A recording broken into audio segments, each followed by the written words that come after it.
All right, everyone. Welcome to this whole event, and thank you so much for joining up to really learn about CMMC, because we all hear the buzzwords and we all have a lot of questions. So the whole thing here is to really educate you, give you insight.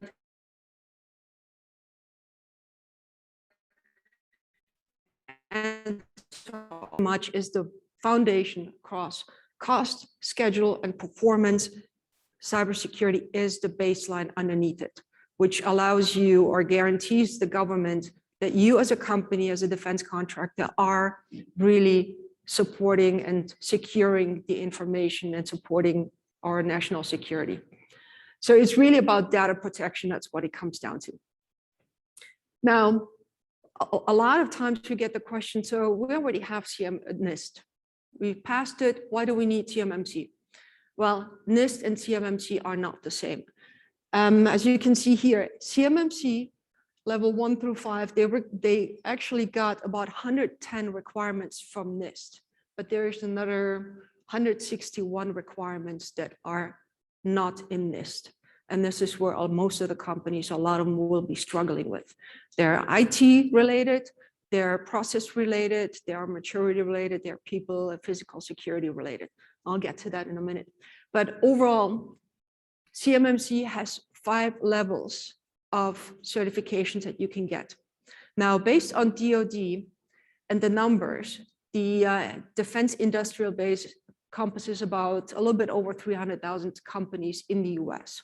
So probably everybody who sits in here in this room is part of it.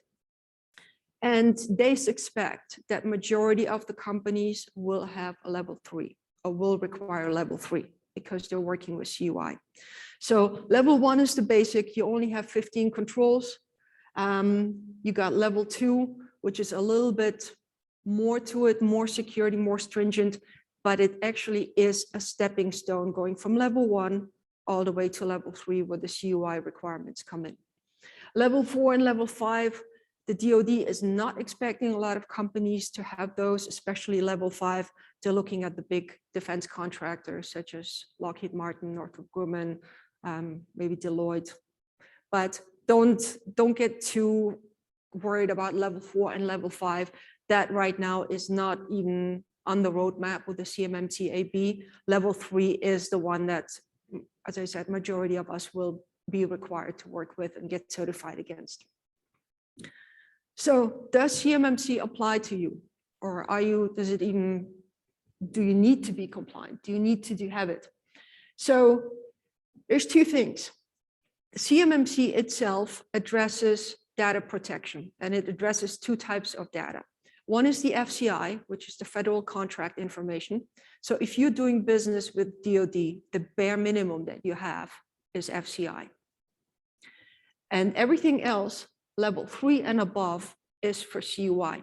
So if you only deal with FCI, federal contract information, you only need to be level 1 certified, which is good.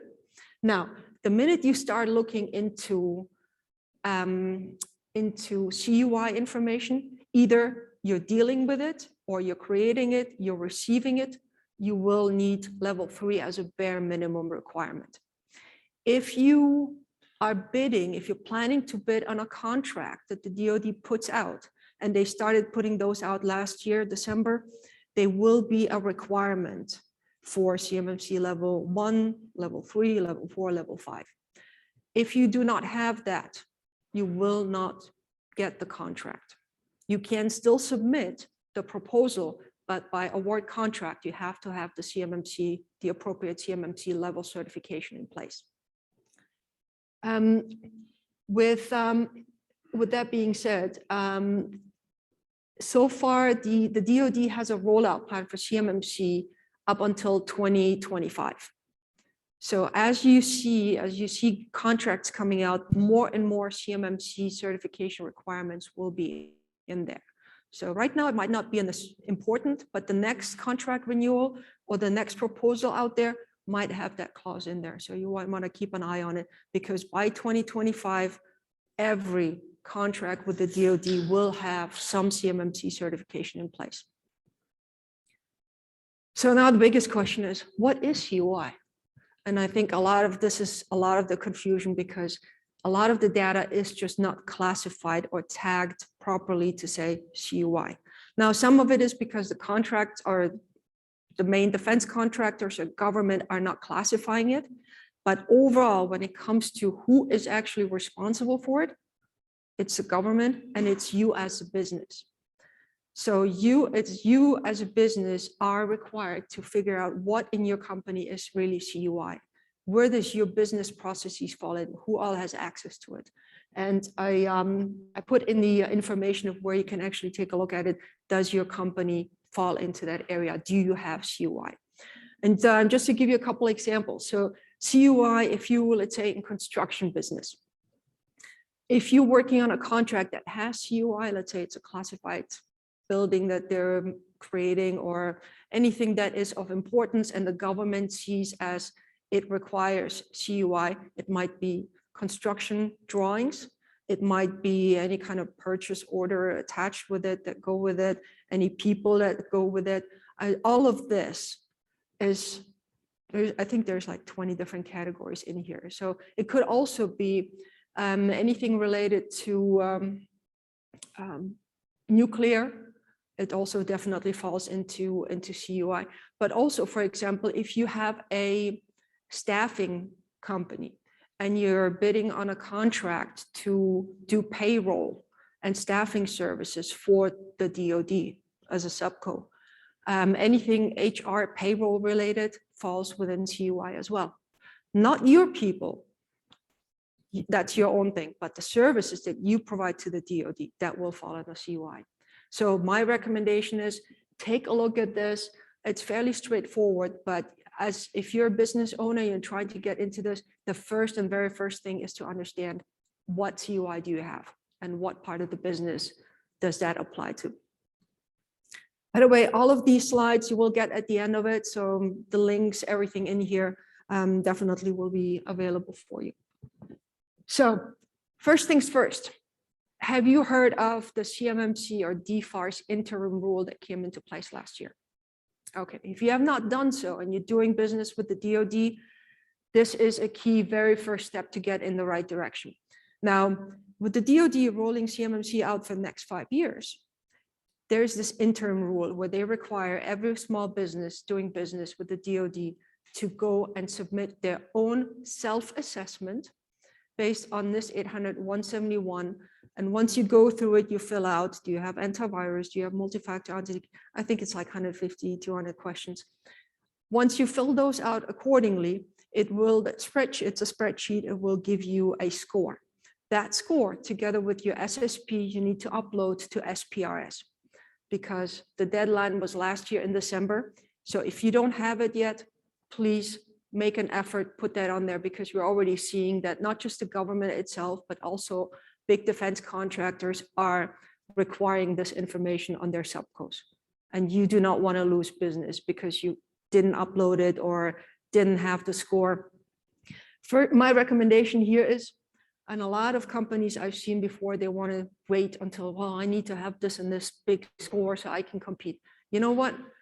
It doesn't matter at this point. Get a score up there. It might be a very low score because you do not have antivirus, you do not have network segmentation, you do not have who knows what. It does not really matter. Have a score out there first, and then create a plan on how to improve those things. And you can update your score on SPRs as many times as you want.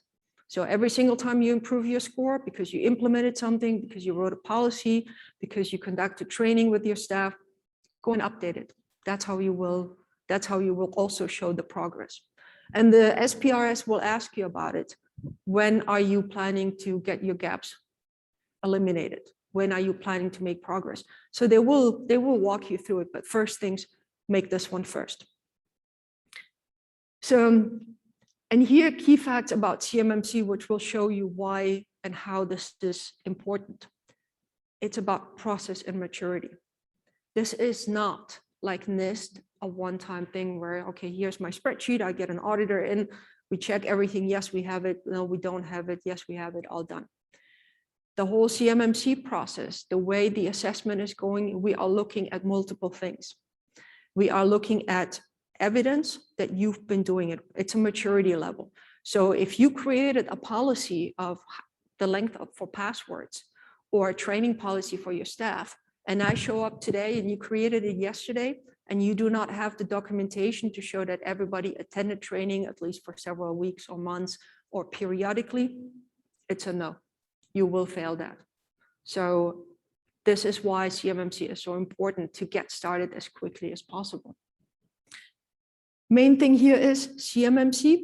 If you don't have CMMC certification, you're not going to get the contract. At contract award, you need to be CMMC certified for that level. And it's a pass and fail. If you are trying to achieve, let's say, CMMC level 1, you got 15 areas that you need to comply with. If you only miss one, you're not even achieving level 1. So this is really serious. This is very important. You have to meet every single requirement of CMMC for that level. CMMC assessment methodology. The way we were taught by the CMMC AB board, which is aligned with DoD, they expect us for every single thing that is in CMMC for us to interview, observe, or test. Those are the 3 criteria. And for us to mark something as complete, we have to hit at least 2 of those. So for example, if we interview you, do you have a training program, cybersecurity awareness training for your staff? And for example, you tell us, yeah, we do it every year and we collect the evidence and all that. Great. So I just interviewed you. I've got the information. Now I'm going to want to see, observe it. And the observe part is, show me the sign-in sheets. Show me the training that they've gone through. And it's going to be for several months. It's at the discretion of the assessor to figure out how long they're going to go back.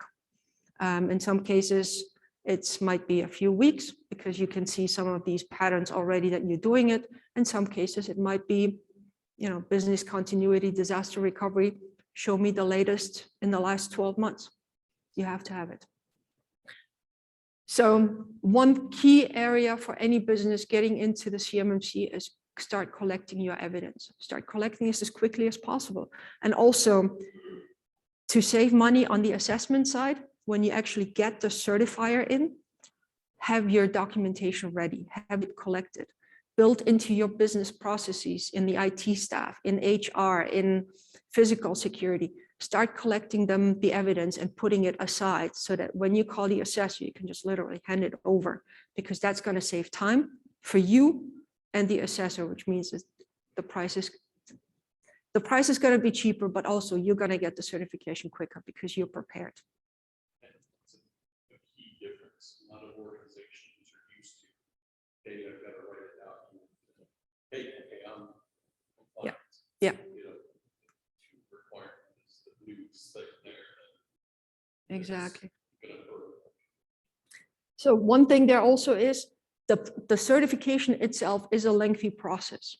So you have to have a CMMC assessor do the assessment. So for example, somebody like me comes into and then takes a look at it. Then a official C3PAO company has to review it. And then it goes to the CMMC AB. So there's 3 steps in here. When you want to get your certification, you have to contract a C3PAO company. It cannot be done just by anyone. It has to be an official C3PAO company. So keep in mind, just with all the QAs and all the reviews, it's going to be time consuming. You may not be involved at this point in time, but it's still going to be time consuming. And then conflict of interest. So if you currently have a security company or working with a consulting company that at some point wants to become a C3PAO and do official assessments, if you use that company to consult with you on how to remediate stuff or provides remediation services, you will not be able to hire the same company to assess their own homework. So keep that in mind. The DoD is very strict on making sure there's no conflict of interest. So you've got to be working with at least 2 companies. And then the biggest thing that we're seeing, everybody sees that. I mentioned earlier, the DoD has us at about 300,000 companies that will need certification in the next 5 years. Right now, there are literally 140 provisional assessors like me that are going through this. There's currently in the pipeline about 50 or 60, maybe 70 C3PAO companies that are going through this. So once they open up the gates and DoD gives us all the C in front of us, so we become the official certifiers, then this is really the numbers we're going to be working with. And there's already a rush to getting certified. Right now, because there's only so many or so few people that can actually assess it and only a couple or maybe a handful C3PAOs out there. If you are currently bidding on a contract that already has a CMMC requirement in there, reach out to the CMMC AB directly because they are working on prioritizing who gets to go first. Because priority is right now on companies that are going or bidding on those contracts rather than everybody else. And I'll give you, you will have the contacts and info, everything for CMMC AB here as well. So the biggest thing is, what do I do now? So interim rule, if you don't have your uploads, your NIST 800, 171 and SPRS upload, do it as quickly as possible. CMMC level 1, most of you, if you're doing some kind of federal business, you have federal contract information. So have a look at the 15 areas for CMMC 1. It's basic security. Are you using passwords? Are you changing passwords? Do you have antivirus? Do you have firewall? You do not need documentation at this point. You just need to show in those 15 areas that you have something and that you're doing it. Level 2 adds a little bit more to it. It has 65 security requirements, and it asks you now, you have to have policies, procedures, you have to have a plan, you have to have the documentation. And this is where a lot of companies struggling with is documentation. Bless you. It is time consuming. But it also requires additional tools to be implemented. For example, it's starting to ask for encryption. It's starting to ask for log monitoring, incident response, the kind of awareness of what is happening on your network, on your assets, and the people as well. And this is the third one. So this is where really the CUI, the full-blown cybersecurity requirements for level 3 come in. Yes, you have 110 requirements. So yes, you need a business continuity or disaster recovery plan. You need log monitoring. You need multiple factor authentication. You're going to need the training. You're going to need all of this documented and implemented, and not just yesterday implemented.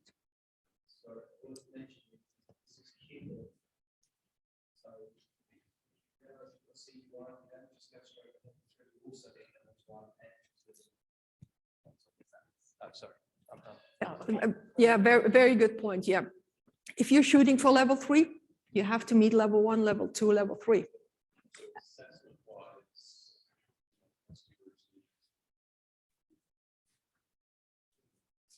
How many you get level 1 first, then you get level 2, then so they come to you 3 times for an assessment, or do they come 1 time? You guys come out 1 time.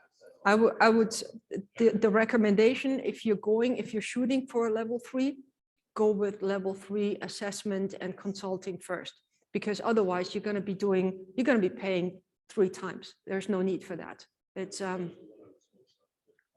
Yeah, they're using a very similar certification process that they use for CMMI.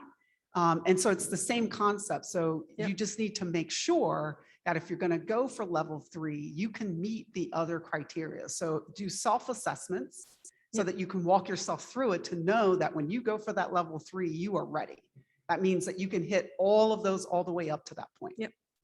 And here's an example from the real world. We've been doing some of these consultings and pre-assessments to many companies.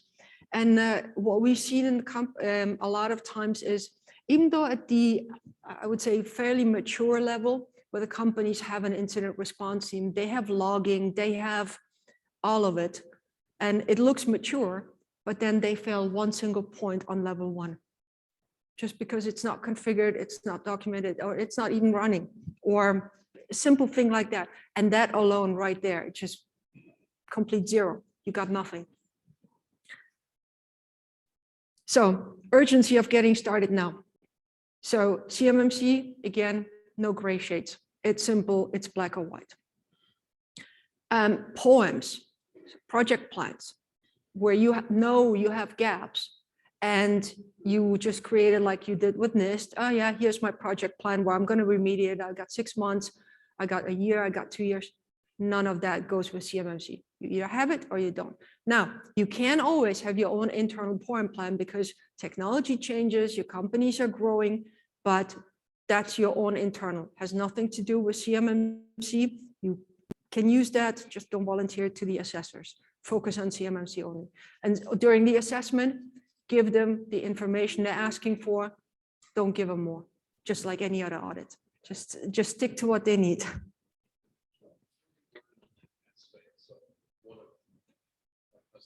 Hold on, let's, we're also streaming this live and recording it, so let's get you a microphone. Thank you. So how are you working on the pass fail? One of my customers uses you as the assessor in C3PAO, and they're 20 items in, and it's a no. They're a fail. You know, is that a $15,000, $30,000 engagement? And then you come back, have you guys figured that out yet? Well, so we try to work with companies, and I can only talk about how we do it. We try to work with companies, and we actually had one of these examples where he said, you know what, you're absolutely not ready. You're not ready there. Although they signed us up and wanted us to do a complete gap assessment, 2 days into it, we just said, you know what, no, you need to do this. So we worked out a complete different plan to get them so they are actually at least halfway there. And no, we took the money, even what they already spent with us, and applied it towards what we already did with them. Now that's how we do it. I don't know how other companies do it, but I think that's just fair, because otherwise CMMC itself is a cost. Yes, it's a cost of doing business, but we are, as a company, we are going through this as well. We got our own CMMC level 3 certification as a C3PAO. And yes, it's not cheap. The DoD directly will, or DIPCAC will assess us for this level. And so we understand it. We're a small business, just like you are. We're not, you know, we're not one of the big defense contractors. We don't have money to just throw out there. So what we're working with is every customer is also to advise them on how to minimize the scope. And I'll get into scoping in a minute, but minimize the scope and really only protect the CUI and not the rest of the company where it's not needed, and be practical about the approach. Because you can throw technology at it and spend a lot of money, but if you don't have the process behind it, the maturity, the documentation, it's not going to be any good. So there's a balance. And I think this is going to be the key for all of us, is to work closely together and make sure that the right approach for your business is done, because there's no cookie cutter. Every business is different. So building my own server and everything like that, but the ones that's already throwing stuff up in the cloud and you're on DoD space, how's that going to work? So there is there's a big discussion about GCC High, for example. So if you have stuff in the cloud and you have CUI information on there, then you might be required to get into GCC or GCC High to store it there, or Gulf Cloud. Now, but here's also one thing: GCC High or GCC is not cheap. So that's where the scoping part comes in, and this is where goes back to at the very early beginning. Understand what CUI you have and where is it located. Because just an example, if you're a small business, let's say you got 10 employees, you got one server, everything is there, and you got 2 people out of those 10 that are actually working on CUI, because let's say they're engineers, the rest is operations, admin. So you know you got 2 people only that require to work with this data and require to access it. So you can separate from a business process perspective and from a technology perspective out where that CUI is going to be. And it's going to be a lot cheaper for you to take that CUI and access for those 2 people into GCC or GCC high versus the entire company. So here's, let me just finish this. I'm getting to the last slides here, and then let's open it up for the questions. So requirements, as I said, mentioned maturity level. You mentioned it very well about CMMI. It's the same process. You got to show that you're doing it and have been doing it. So the biggest question, where do I start? Change the security culture. You as a company need to understand that this is not a one-time fix. Security is going to stay here. All these changes, CMMC, not going to get away. It's going to get worse. It's going to be more stringent. So get you and your staff, wrap your head around it, that password changes, security, logging, all of this is going to stay here. So it needs to be part of your business. So what do you do first? So the CMMC AB actually made a process so that things like this, where companies sign up and say, I'm ready for a certification, don't end up where 2 days into it, they realize we're not ready and everything goes back to square one. So the CMMC or AB recommends the following: have a gap analysis done first, understand what you're missing, then remediate, and then there is an assessment readiness review, which is official part of the certification. So the C3PAO will, as part of the whole, when you sign a contract with them, will do a pre-assessment and check in with you to make sure, are you ready? Are you really ready? And then when you're ready, you're going to do the certification. Okay. So when do you need to start? Now. You've seen it, contracts are coming out. There's not enough people out there that will be able to certify. So if you want to stay in business, get started, get going. It is a lengthy process. Even for us as a security company, it is taking us a good 6 months to make sure we've got everything in place, and everything, even taking from NIST, rewriting our policies, procedures to meet CMMC compliance. It takes time. What do I need? You will need people with know-how. If you have your own IT staff, use them. If you need to work with a consulting companies, there are several out there, PAs, provisional assessors, but also registered professionals, or sorry, registered practitioners out there that gone through the official CMMC training. So there's enough people out there, reach out to them, find out how they can help you. Policies, procedures. If you don't have them, start working on them. If you have them, double check that they meet CMMC requirements. And then tools and services. Yes, for level 3, you will need tools. You will need, probably as a small business, managed security service provider, outsource it. There's no point. There's so many opportunities out there, but there's no point.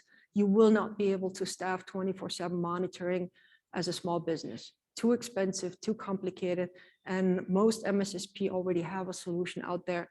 Just make sure whoever you contract out with, MSSP, if you're sending information to them that is CUI, you will make sure that they also have the level 3 certification, because the responsibility is on you. So you have to make sure you understand what they will be delivering. How does that fit into your CMMC compliance? So don't be shy. If you, before you sign a contract, ask your provider, even your IT provider, your MSP, can you provide all this, what I need for CMMC?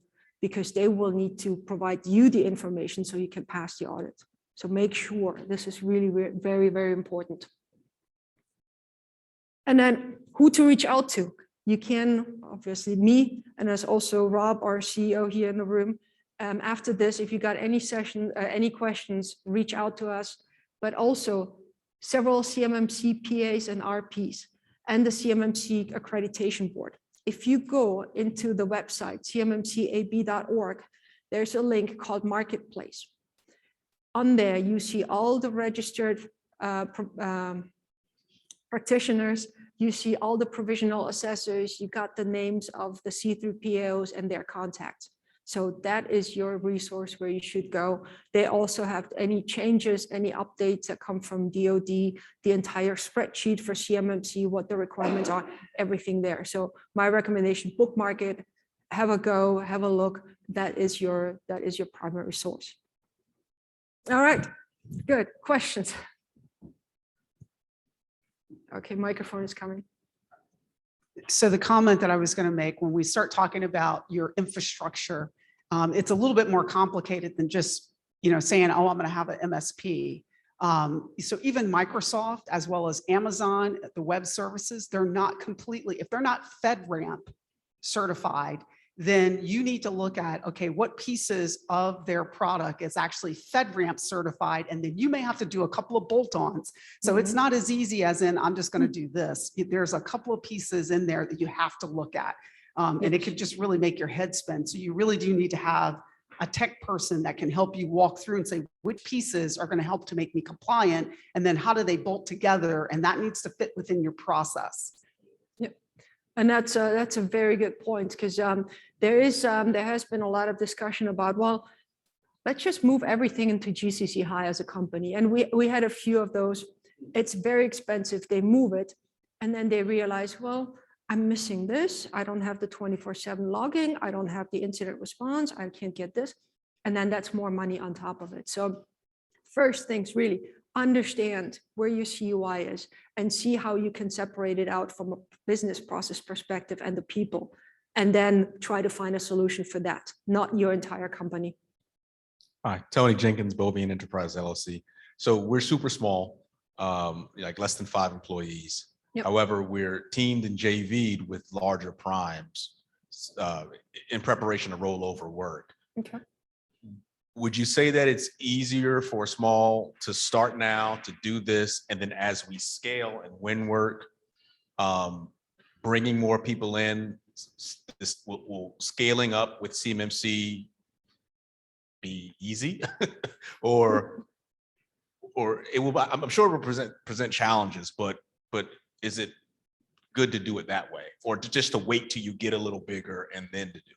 I think just like anything else that you create, start with the bottom, start at the beginning. So right now you got almost a greenfield opportunity.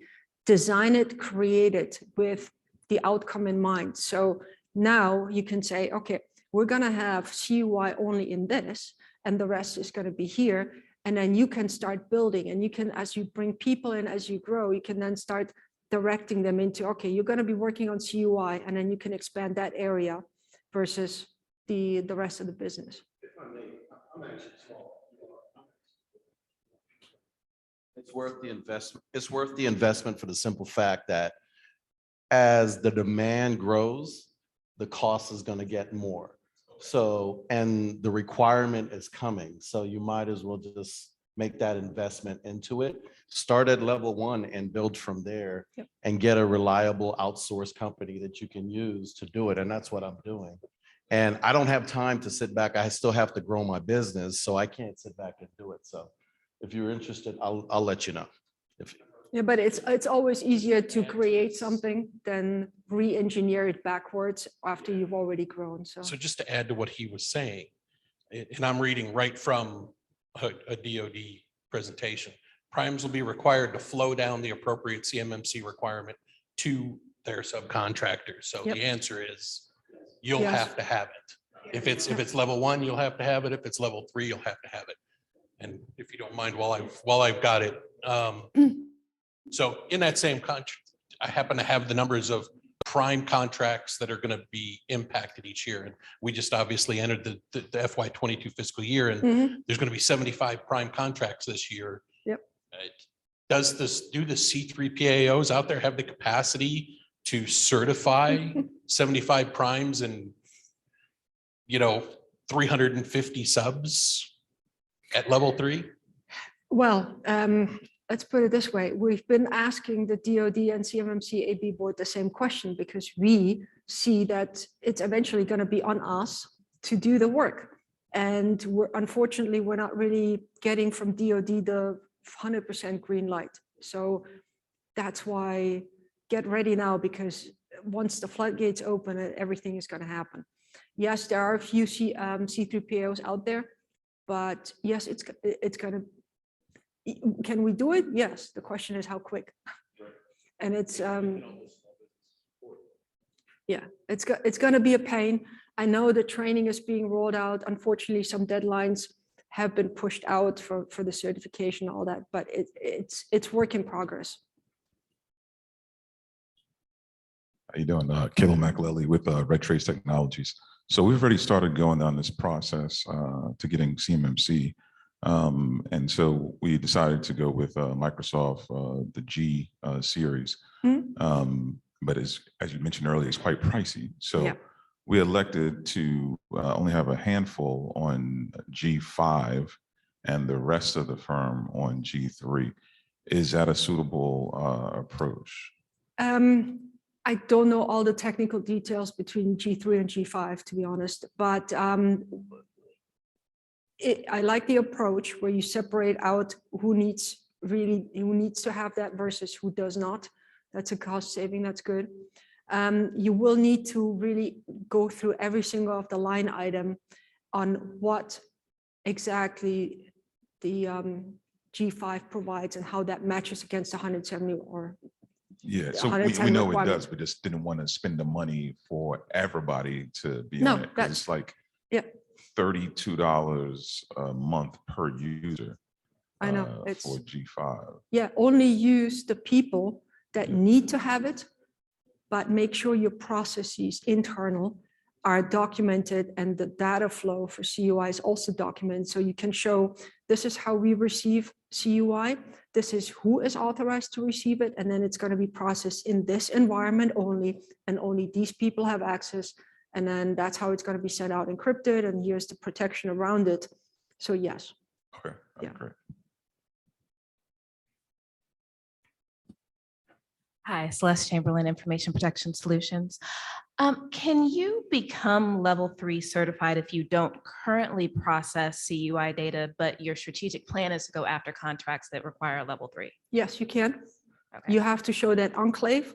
And to be honest, most of the C3PAO companies right now that are assessing or going through that are assessors as well, not necessarily already have government contracts with CUI. So yes, we are building this enclave, the CUI environment with the processes around it to be assessed so that we can then, yeah, so yes. So would you suggest going to the, like, for example, GCC High, go ahead and buy into that cloud, or is it enough to have a plan to go to that if you get the contract? Well, let's put it this way, CMMC, in order to win a contract, you have to have already a certification. So you will need to have, considering the timeline and everything, sometimes a contract gets awarded like this. And if you submit that a proposal and say, by the time we get the contract, we're going to be certified, you may be off because some contracts really get awarded very quickly. But my suggestion, before you buy into the cloud, do research for your company specifically on, is that going to work? And what that lady in the back mentioned it earlier, you will have stuff to bolt on. So does it make sense to take the cost for GCC High for those users and everything additional, or is there a better solution for you as a small business? So it's an operational, but also financial decision that you have to make. Greetings, Todd Chamberlain, Information Protection Solutions as well. I'm kind of close to the leadership of CMMC when it first started. I'm hearing chatter that the self-certification, due to the lack of certified, PAOs like yourself, that they're going to open the door for self-certification for a year or two. Any chatter results on that? I have not heard that, at least not in the last few months. I know there was some discussion about it could be maybe, or I know there's discussion around what are we going to do because it is becoming a bottleneck. And that's where we're kind of waiting on the direction from DoD as well to tell us what can or cannot be done. I know there are some updates coming. So I'm not going to say yes or no, because I really don't know. Let's wait and find out. I have a follow-up question and one statement. The statement is, if you're on LinkedIn, I suggest you follow Ms. Katie Arrington. She posts a lot in regards to CMMC. And I think you can get a lot about read into what's coming and things of that nature. But Katie is no longer in her position. Is she? She's not? Okay. No, she's not. So All right. Well, there. she was good, but Oh, really? So me and Ms. Arrington, we used to talk a lot within business. We work for the same organization. It's a damn shame what happened to her, but I'll just leave it at that. I think it was in a good direction of where she was taking it. Yep. And during her absence, you know, shit, so. Was it last few months or something? Yeah. Okay, Yeah. sorry. All right, we'll leave it at I that. know, But I it's, do have a question. It has its ups and downs, and I'm hoping Yeah. we're getting some good direction soon. I do have a quick question though, and it's in regards to small businesses, right? And I think relates to everyone in this room. Because the discussion is really about the costs for small businesses to actually get this done and survive in the industry. Yep. What are your thoughts to that? What do you know? And I think if it goes any further and there's nothing changed, I see the SBA getting involved from a legal standpoint in trying to protect small businesses. Yeah, I mean, cost question is big. But my suggestion for everybody here is you can influence, at least to some extent, how much it's going to cost you, how much you can do in-house policies, procedure writing, and getting prepared when you get to the certification. The other thing is also building this enclave and understanding what you need to protect versus protecting the entire company, like you suggested. And then the other thing is really just find the best solution. And when you get to the certification, get multiple offers, walk them through it, go through the scoping with those companies, and then get the best pricing. Because the quality at the end will be the same. We all have to go through the QA review. We all have to use the same methodology. So. All right. This is dangerous. Give me the mic, by the way. But anyway, so CMMC right now, it's only defense, right? So there's no civilian agencies, intelligence agencies. Is there any talk about it reaching? Actually, good question. Yeah. So right now it's just for DoD, but we're seeing, and I think Department of Education is starting to reference CMMC, DOJ as well. So yeah. So we're starting to see this. Yeah, because so, you know what's interesting is I also do business with state government and the county, because they have some of these large same names that are getting government federal work. Mhm.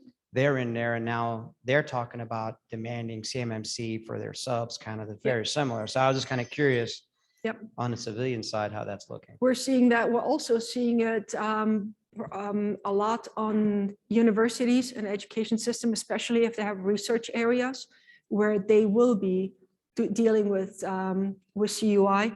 And then in that case, everything connected to that, their providers kind of falls into place as well.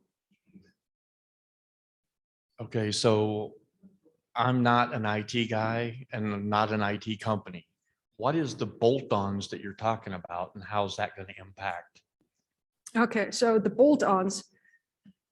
So we're looking here at everything IT related. So you got three different categories: IT related, HR related, from background checks to access control, all the way to physical security.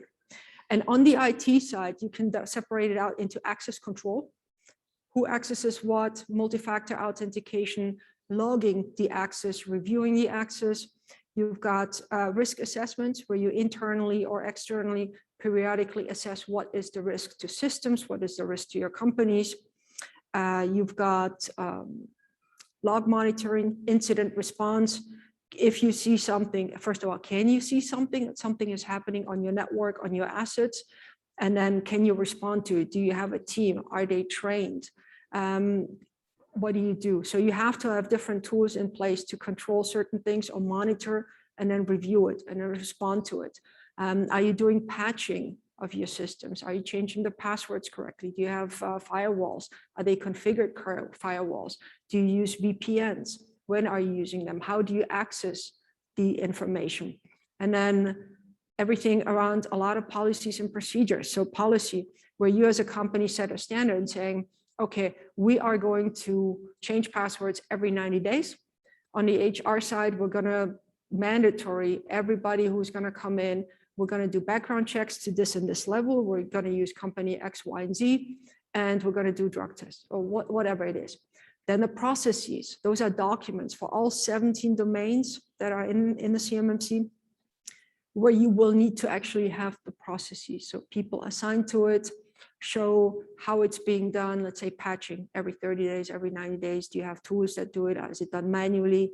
What do you do when something doesn't get patched? That goes into risk management, where you probably as a CEO will need to make a decision. Is it acceptable? Is it not acceptable? Sign off on it.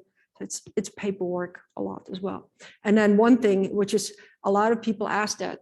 So there's CMMC references for every single domain. You have to have a plan. There are, I believe, 6 or 7 bullet points of what that plan needs to include for every single domain. Now, if you create 17 different plans or one plan that addresses everything, it's entirely up to you. But you need to have an understanding, or you need to define in the plan what you're going to do for access control, for risk management. You need to assign a person to it. You need to have a training for those people that will be doing those functions. You need to have a budget to show that you actually not just putting it on plan, writing it down that you're going to do it, but you actually can execute against it. So if, for example, you plan to outsource to an MSP or already outsourcing something, that is part of your plan. You have the budget because you have the contract that you are doing it already. Now, if you need to hire additional people next year, for example, as an assessor, we would want to see that, hey, do you have the budget? How do you plan to do it? So your financials, or the CFO is going to sign off and say, yep, we've got that job posting, we've got the budget allocated. Yes, we're going to hire a security person to do this particular job.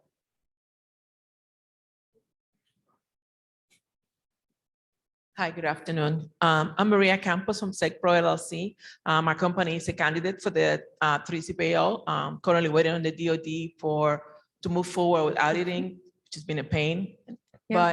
But I wanted to also say that some states are providing small businesses with the funds to get CMMC level 3 or whatever, if they have DoD contracts.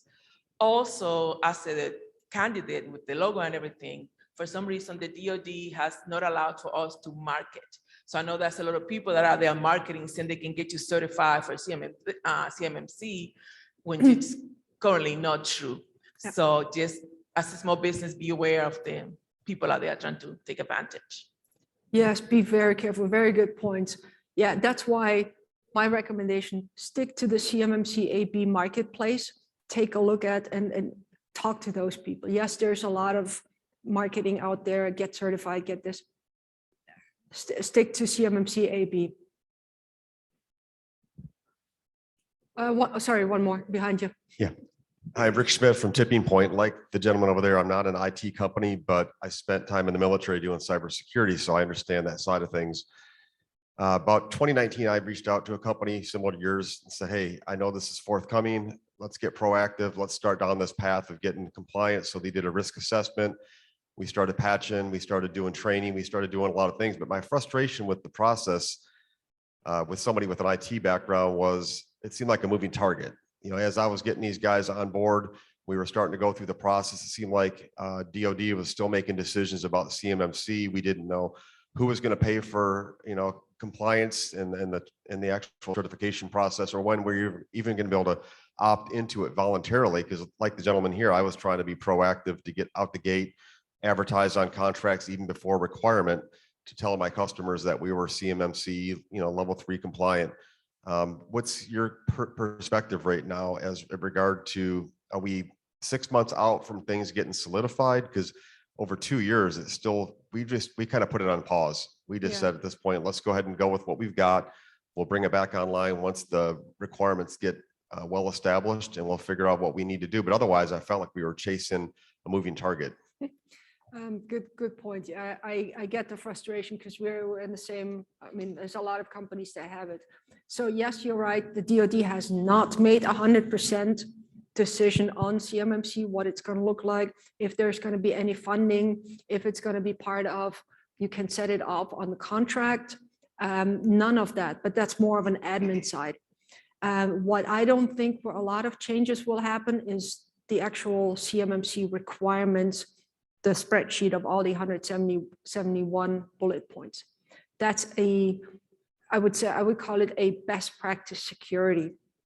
those are the chances of those changing fundamentally and completely. I'm not seeing it happening because that's security in a nutshell. I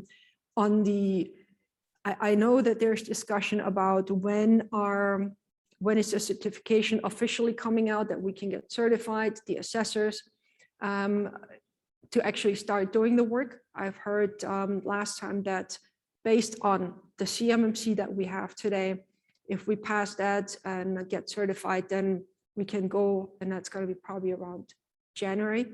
Now I know the DoD has said they're gonna have an update or something around October. So I'm still kind of hoping something will come out.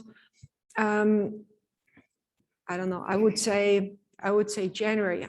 But as I said, we, for example, and I'm sure the other C3PO company as well, we are taking the IT or the 171 controls as something that will not change.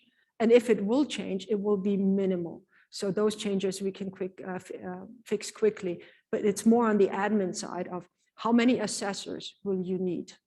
That will come from the CMMC, sorry, from DoD and CMMC AB. That's more of an admin type thing. There's nothing you can influence that.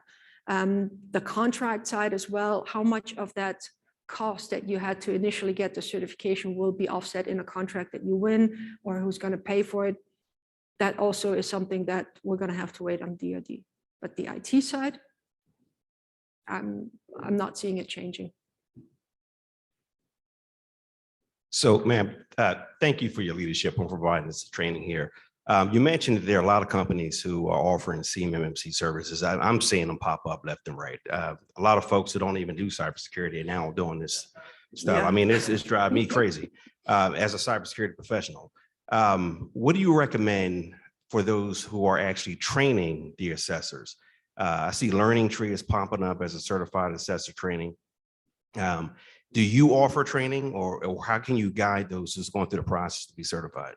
So the CMMC AB has established a group of companies where they actually have to apply to become official certified training companies. So similar like the assessor C3PO, there's the, I don't know, what was it, LT, some training, and they will have to follow the CMMC AB process. The curriculum was already written, so that I know. They announced it just recently at the town hall. So there will be official companies that will start training the ones that want to be an RP, that want to take classes, that want to go through that. So only use those. And my recommendation is also go back to the CMMC AB marketplace and pick one of those companies. Don't go with anything else, because right now, same as with the professional assessors and RPs, that number of companies that can train for CMMC is very limited. Right now, seriously, CMMC marketplace, that website, get your contacts from there. Don't even go anywhere else. And they update it as frequently as possible. So that's your best choice. We have time for one more question.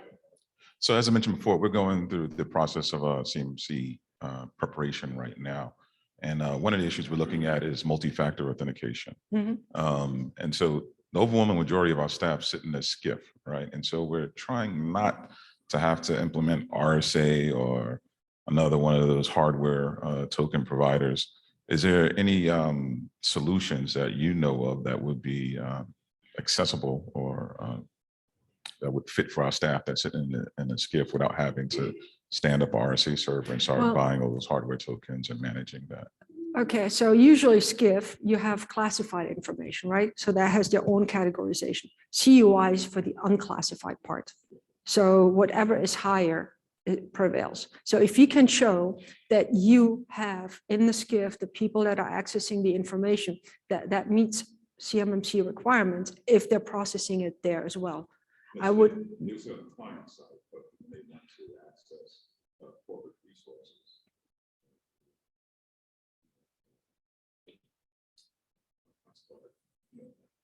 Okay. Still have to authenticate to Yeah. So. Yep. Okay. So honestly, it really depends how the connectivity you have set up, how they're going to authenticate. You can, if you're using VPN, I know there's multiple companies out there that are offering different solutions that integrate with what you already have in place. Duo, for example, I see popping up a lot. Yeah, it's, yeah. Yeah, those are quite easy. The question is really, can they integrate easily into the environment that you have? All right. Well, thank you so much. I think this has been a very interactive session. Thank you for all the questions.